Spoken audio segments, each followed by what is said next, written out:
Good afternoon and welcome to the J. Duke Show on Horse Network.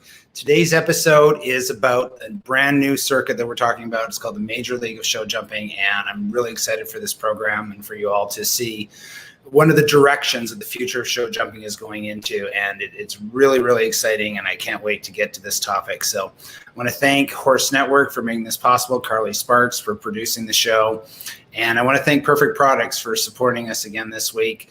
And Perfect Products, as I said last week, is one of my very favorite companies out there. Their attention to detail, their quality of their products is just so consistent and so healthy and great for the horses. They have a wide variety of products, and my favorite one that I absolutely love to use is one called Harmony, and it just has such a great effect on the horses as far as focus, as far as getting them to remain calm and ready to compete. And it just has a very positive effect on the horses, and anything that's positive for the horses I'm definitely a fan of. So I want to thank Perfect Products so much for joining us. They have a special promotional code for viewers of the show. Type in Horse Network 10, receive 10% off your order, and you can check them out at perfectproductseq.com. And it's really worthwhile for you to look into this for your performance horses. So I want to get to my special guest today. We have Keean White, fellow Canadian team rider, and Keean's a top show manager, runs some super horse shows back in Ontario, and is very well respected in the field. And he's part of this management team that's bringing together this Major League of Show Jumping to North America. And then another top show manager is joining us today, his partner, and that is Matt Morrissey. And he runs some incredible shows down in the United States, in the Midwest and East Coast. And Matt's just a top manager as well. And both these guys are so respected in their field, and it's really a privilege to have them on the show. And as I said last week, this is like show management month here on the J. Duke Show, because we're talking about all sorts of great things. And today's one that I'm really, really excited about, because this Major League of Show Jumping can change the sport. It can change the sport in North America. It could change the sport worldwide. And I'm really anxious to get to the details. So, gentlemen, welcome to the show.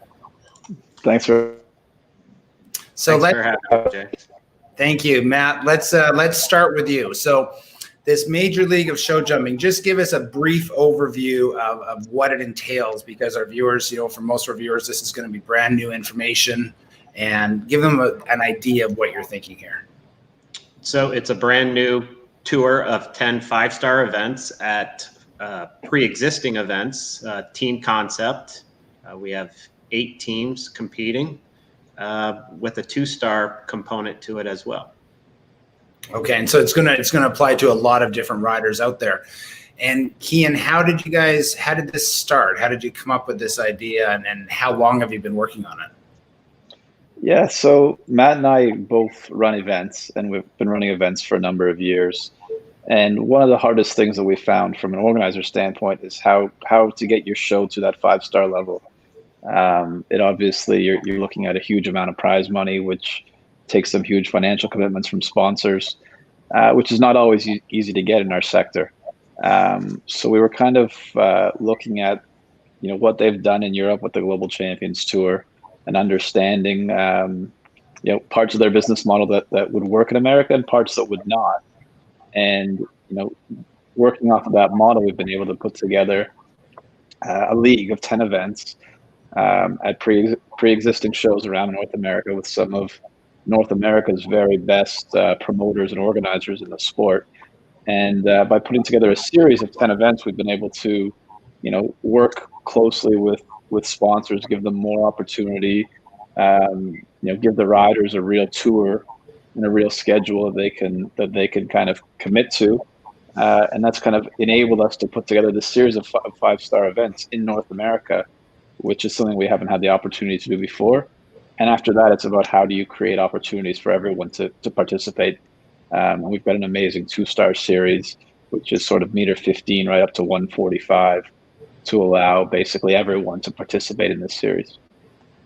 And I love that idea. So you borrowed some of the ideas from GCT, from the Global Champions Tour, but you're not creating your own venue and your own event similar to what they do. So you're going into established horse shows, and we'll get to that in here in a moment. the shows you're going to be at. You're going to into established horse shows and working with these venues and these show managers to create a team event and team environment there. Is that correct? Yeah, it's not just a team event. I mean, the team event is sort of a unique part to it. But basically, by going to pre-existing events, instead of trying to build brand new shows, we're creating an economic model that makes a lot more sense. If you go to try to build a brand new show, say in the middle of Toronto, you're looking at $2 or $3 million to produce such an event. And we're trying to put on a series that's sustainable and makes sense for people in the business as well. We want this to make sense for professionals. We want to create new opportunities for professional riders to win more prize money, compete at bigger events, and really give them the opportunity to be a professional in the sport as an athlete, and not always having to train 100 people to make ends meet so you can also compete. I think that's something that really lacks in our industry, and it's something that we really want to focus and drive towards, is to create new opportunities for athletes, new opportunities for sponsors. And the team aspect creates incredible new opportunities for owners, because now you have, for an owner to own a team, we're operating under the same model as, say, the NBA or the NFL, where we have 8 franchises in our team or in our league. So each franchise has a team owner, and each team owner has 6 riders on their team each year. And, it's very interesting. You negotiate contracts with your riders. They ride for your team. There's trade portals.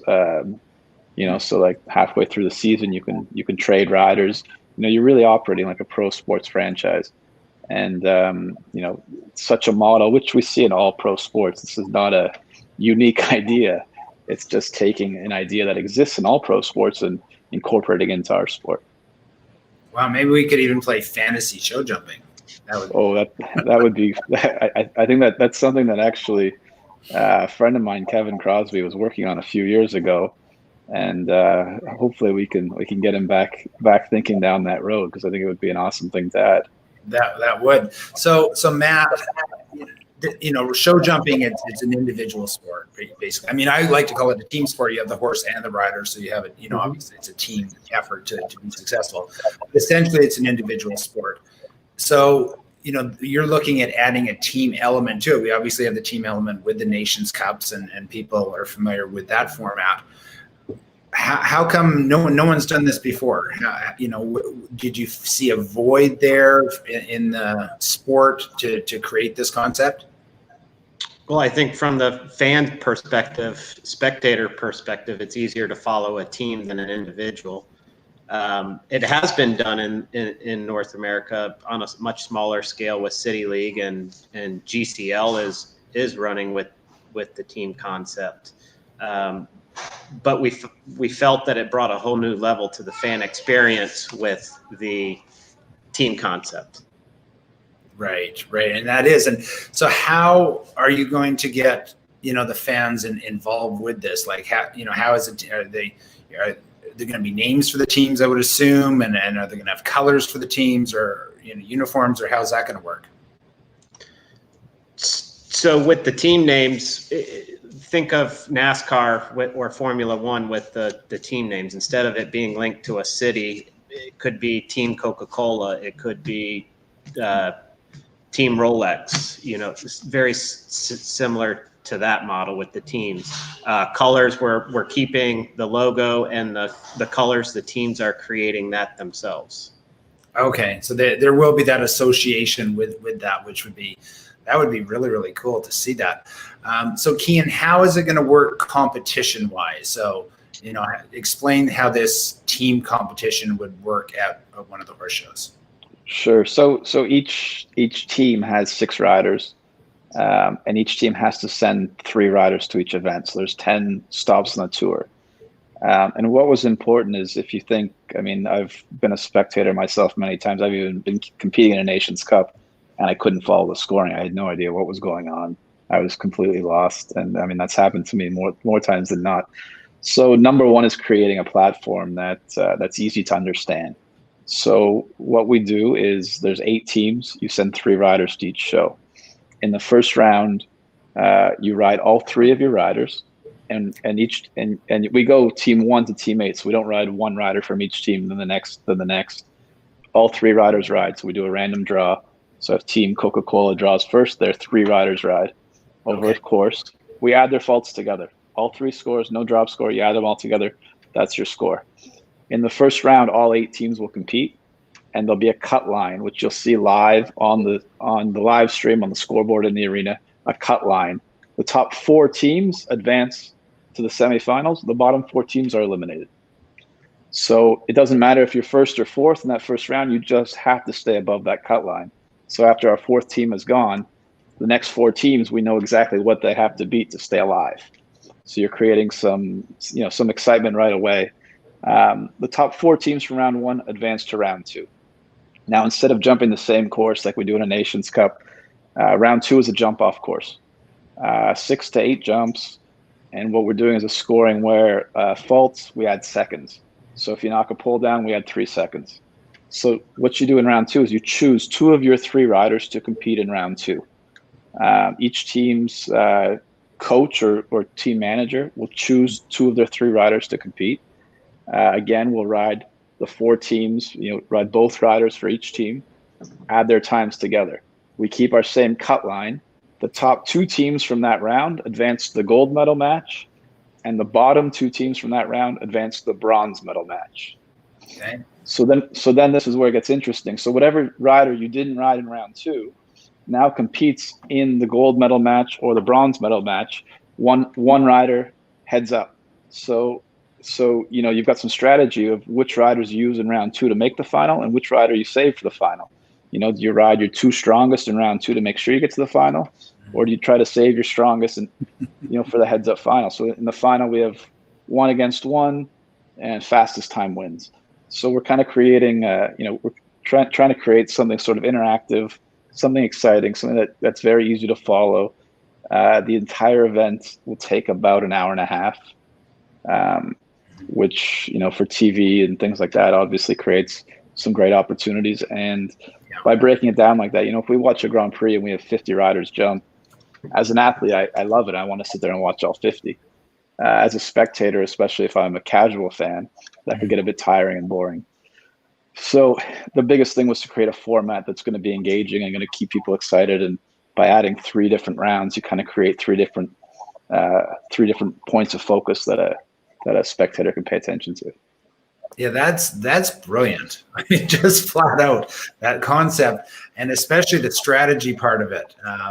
For rounds 2 and 3, how you manage that is really amazing. And so you're going with the 3-horse format, similar to what they're doing with the FEI Nations Cups.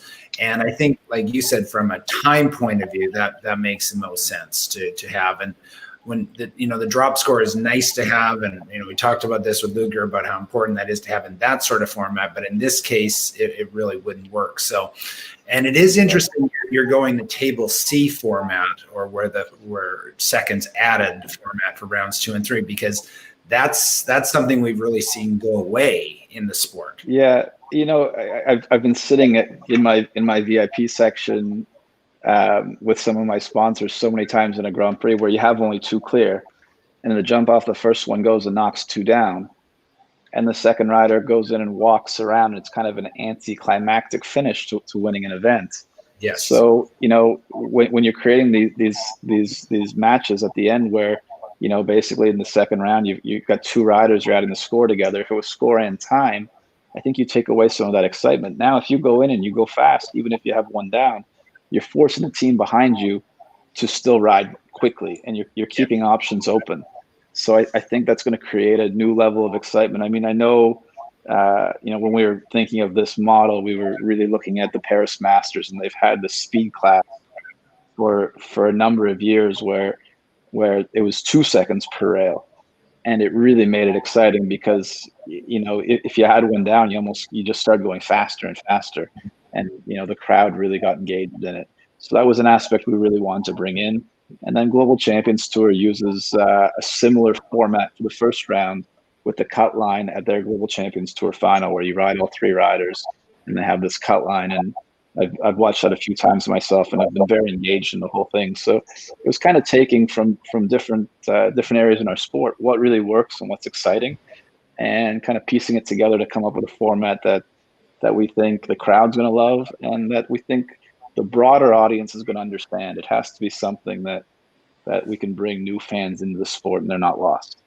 Yeah, that's very, very interesting. And I want to say to all our viewers, if you have any questions, please send them in, and we will do our very best to get to them at the end of the show, because obviously we're going to have some questions with this very unique format. And just when you're talking there with that table C format, I remember growing up and, at Spruce Meadows, and before the Grand Prix, there'd always be the speed derby, and it was always a table C class, and you have some of the natural jumps. And the crowds loved that. And I mean, I loved riding in those, and I loved watching them. And that honestly was much more exciting than, the Du Maurier International.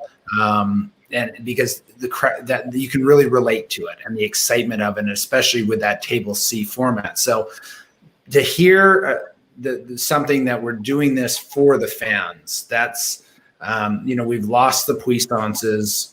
We've lost a lot of the, the relays. We've lost the costume class. We've lost a lot of the fun stuff in North America. So Matt, let's go back to you. You're going back in time to bring back an established product, but you're actually putting it as a competition friendly and a viewer friendly environment. How do you think that's going to work and be positive in today's environment? Well, I think Keean touched on it earlier, is, when you're trying to bring new fans into the sport, an hour and a half is probably about tops of what attention span they could have.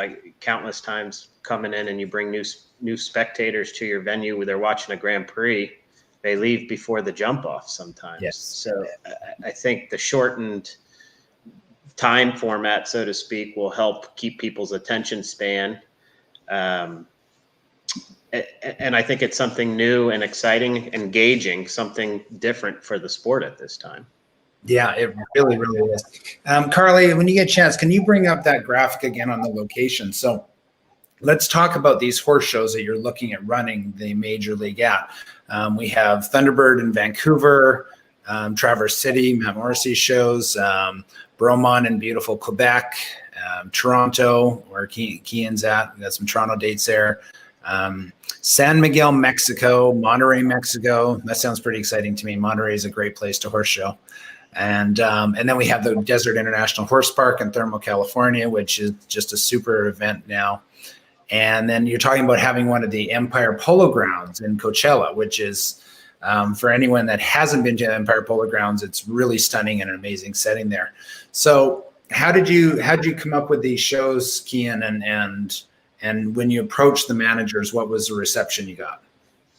It was really something that Matt and I had to work very hard on and think through, because we wanted to work with some of the top organizers in North America, the people who are really interested in promoting the sport and open to a new idea. And I think anytime you bring a new idea to management groups who have been very successful for a number of years, it takes some time for them to really understand it and wrap their head around it. Thunderbird is, one of the absolute best shows in North America, and to have Chris Pack and his team on board there is incredible. Mm-hmm. What Matt did this year in Traverse City with COVID, I mean, basically saved the sport in North America, I would say. Created so many opportunities, glowing reviews. Bromont, Quebec with Roger Delorier. I mean, Bromont has been one of my favorite shows for a number of years. And they did have a World Cup for a few years. And that last year they ran the World Cup, they were just then starting to figure out exactly how to put together some spectacular events. And to have the opportunity now to come back and say, let's build on what you guys had then. I think it's really exciting. And that town is just fantastic. My team here in Toronto, we get huge crowds and great atmosphere, and we're able to bring sort of a night element to the league. We run a lot of night classes, which is kind of, I think it's something as a rider that I absolutely love. So to bring that aspect is really important. And then Mexico, I mean, we were talking about, I can't wait for these shows. I went to San Miguel to meet Daniel Rion and his team down there. And I mean, the town was absolutely incredible. The show is beautiful.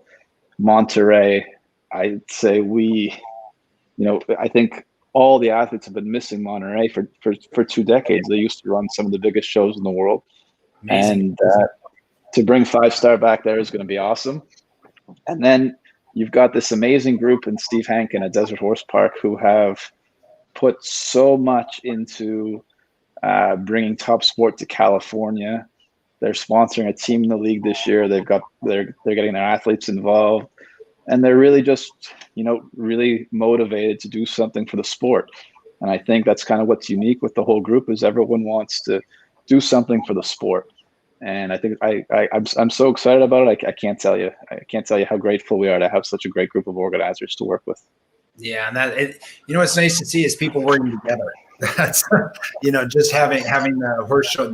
There are great horse shows out there, and there's great show management teams. And if everyone works together, we're going to create a much better sport. And so, with what you gentlemen are doing is really wonderful. We have some questions from the audience. We're going to get to one of them here before a quick break, and we're going to go to a question from Aaron, and we'll put that up. And it's a good one because it's definitely a question that I had on my mind. How much does it cost to own a team? Are you following the GCL model of a few million euros per team? Yeah, the GCL model is quite expensive, and so it's a pretty valid question from Aaron. How's that, Matt? Go ahead and answer this for us. How much is it going to cost? Well, the big difference between our model and the GCL model is once the teams go up for sale, you own it. Once you pay for it, you own it. And there's a limited amount of teams. There's 8 teams. So it's the amount of teams, we're not going to increase the teams. So the value of your franchise may increase over time. Down the road, you might have bought it 4 years later. You want to sell it. If there's demand, you might be able to get more than what you paid for it. So right now, the teams are just operating off of a franchise fee for the first year. Yeah, okay. and what's interesting is we've actually been able to make an economic model where so each team pays an annual fee to the league. The league organizes the season just like the NHL. Each franchise pays a fee to the commissioner's office. The commissioner's office organizes the season.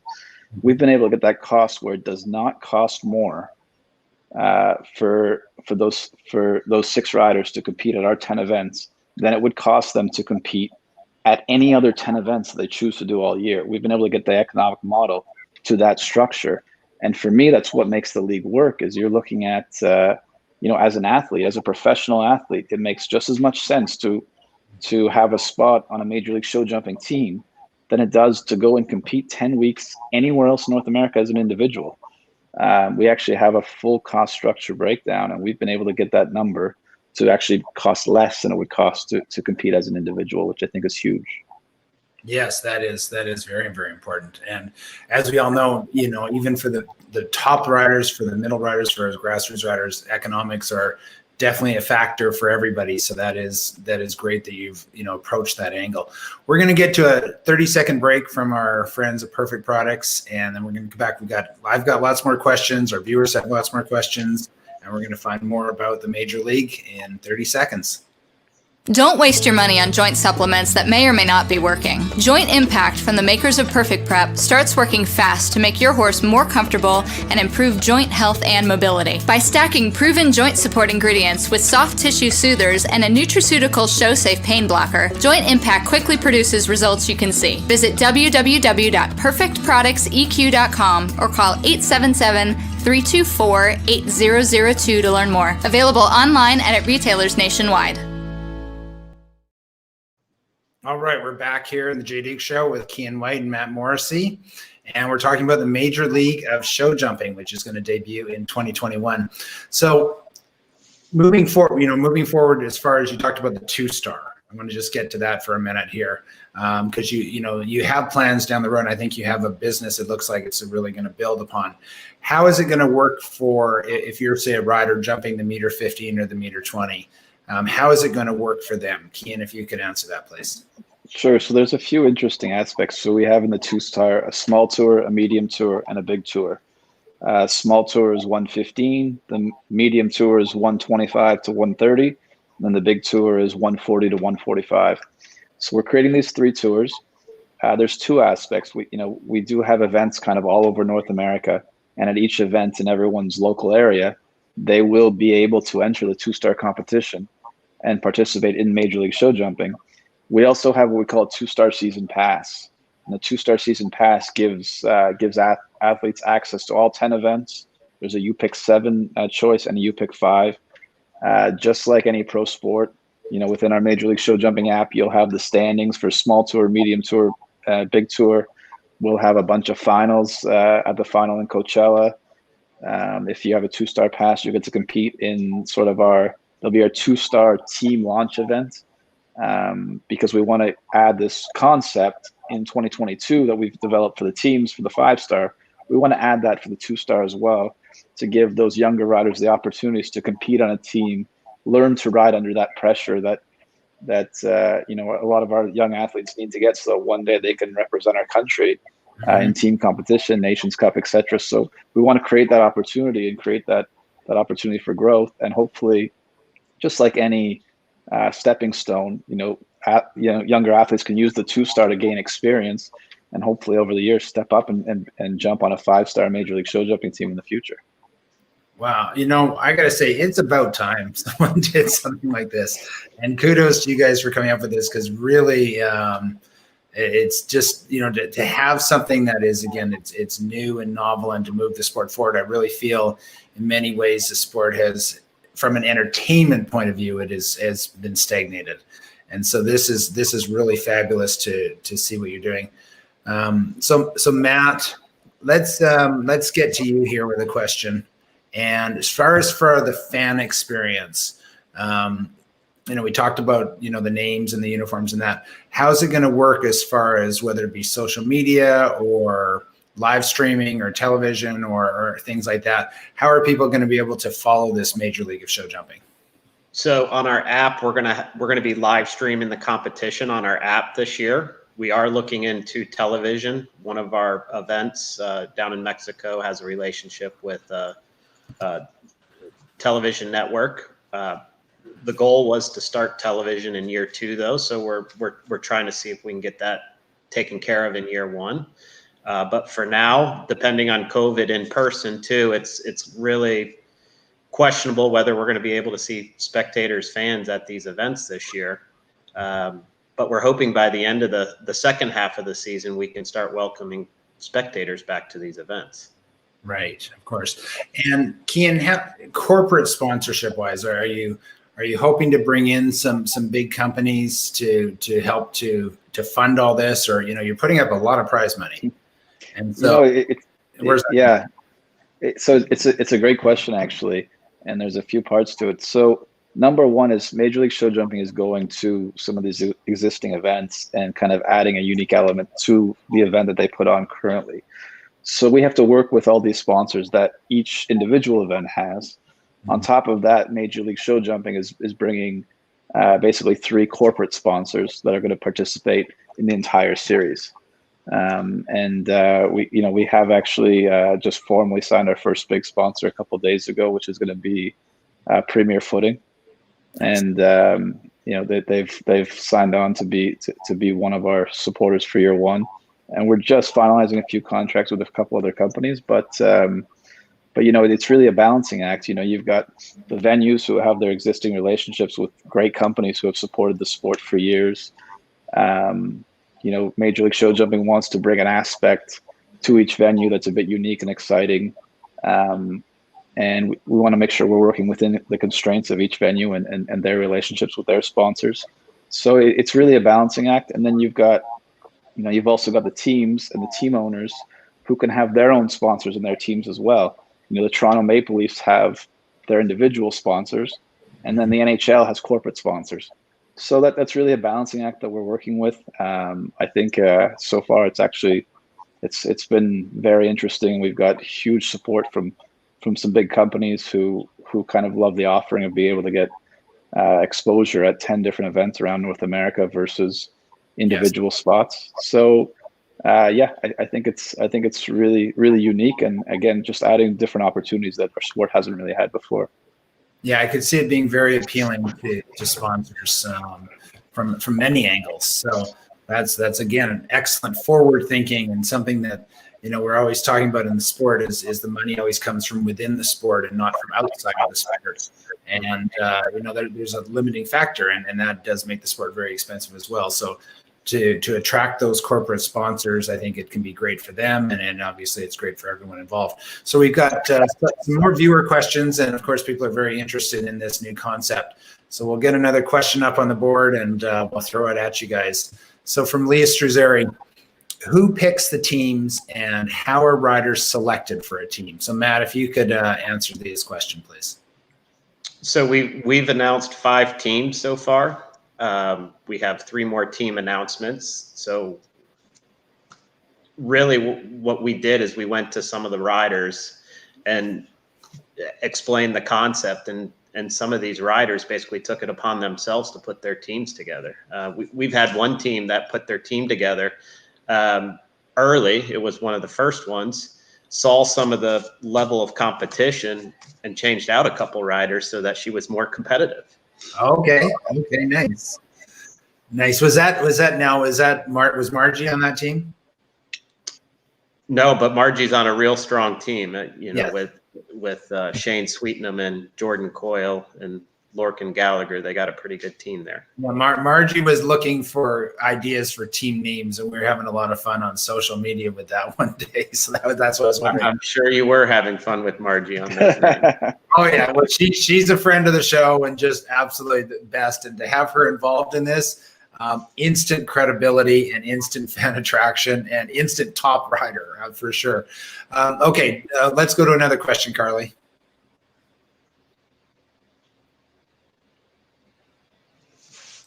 Okay, so from D. Howard, my friend out in British Columbia, Canada, are teams only open to North American riders? So how is that going to work, guys? Teams are not only open to North American riders. We have riders from countries all around the world. We've got some Irish riders. Katie Laurie just got announced in the Eye Candy team from New Zealand. We actually are going to be announcing a Mexican team next week with a bunch of with some Mexican riders, Colombia, Brazil. So no, the teams are open. Just like any pro sport, I think we want to attract riders from around the world, and we want to have the absolute best of the best. I know McLean Ward just got announced on the Desert Horse Park team a couple days ago. So we've got some of the top riders, from all over the world, and yeah, it's open to absolutely everyone, and we're offering $7 million in prize money year one. So we do expect to attract the very top riders in the world. That's great to hear. And it is such an international sport. So it is great to have people. And Katie Laurie, she's had a great year, and she's actually just down the road from where I'm at. So it's nice to see her on one of the teams. One of the questions here from Kelly Hannigan is, will a tour ever come to Florida? So basically, you've got your dates for 2021 set up, and I know some of them are tentative, of course, and doing the best you can with the COVID situation. Are you looking at potentially the venues moving around a little bit, or are you looking for something consistent to create a fan base, or how's that going to work, Matt? Well, I think we've got a good number of great partners that we're working with that we want to have long-standing relationships with. But we do see expansion in the future come, years, maybe 3-4 years down the road, where we do expand into some other cities, and we wouldn't rule out Florida for sure. Okay. And here's a good question, also from Kelly Hannigan, and it is, are the classes regulated by FEI? So how are these classes going to work as far as, medications, and as far as rules, and is there a jog, and is there security, and how is that going to work for this tour? Yeah, it's just like any other FEI show. So we are approved by the FEI. The rules of the league are on the FEI website. So there is, just like the normal jog for the show, all the team riders again will be jogging their horses with the regular FEI division. Okay. So we do know we have that consistency to that format. I mean, all of that is going to follow the international rules. So of course that is very important. But that's a great question by Kelly, because of course, we want to make sure that everything is fair to everyone. So competing with those FEI rules is the very best way to go about that. Well, guys, I think what you're doing is absolutely incredible. Like I said, we've been going through this concept, I think, for the past 20, 25 years of the shows becoming very much, there's some wonderful horse shows out there, but they're a little cookie cutter, and kind of every week feels the same wherever you go. And honestly, it gets a little boring. I think that does happen. And, it's fine if you're competing and stuff, but as far as bringing in viewers and bringing in sponsors, which is a huge challenge to do that. So to see what you are out there and providing for the spectators and for the sport is really, really wonderful. And congratulations on that. Thanks, Jay. Appreciate it. Thank you very much. All right. Well, guys, thanks so much for joining us today. Thanks for everyone watching and your great questions. It's really, really a wonderful concept. And I want to invite everyone to watch us next week. We have some more horse show management going on, but it's a little bit of a different show next week. We have USCF is coming on the show, and it's a big one. Bill Maroney and Tom Lamar are coming on, and we're going to be taking some of your viewpoints and questions. We're talking about the mileage rule, and we're talking about some other things that are going on with USCF. And this is all about making the sport better for everybody involved. And everyone, we have great people out here like Mr. Wade and Mr. Morrissey that are working so hard to make the sport better for all. And I know there's lots of people at USCF trying to make that happen as well. And we're excited to get their questions and their feedback and input on what is happening. I want to thank Horse Network for making this all happen. Really want to thank Perfect Products. It's a top company, and so excited to have them on. Please check them out.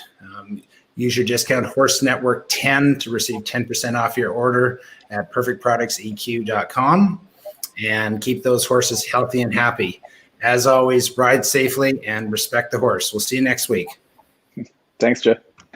Thank you.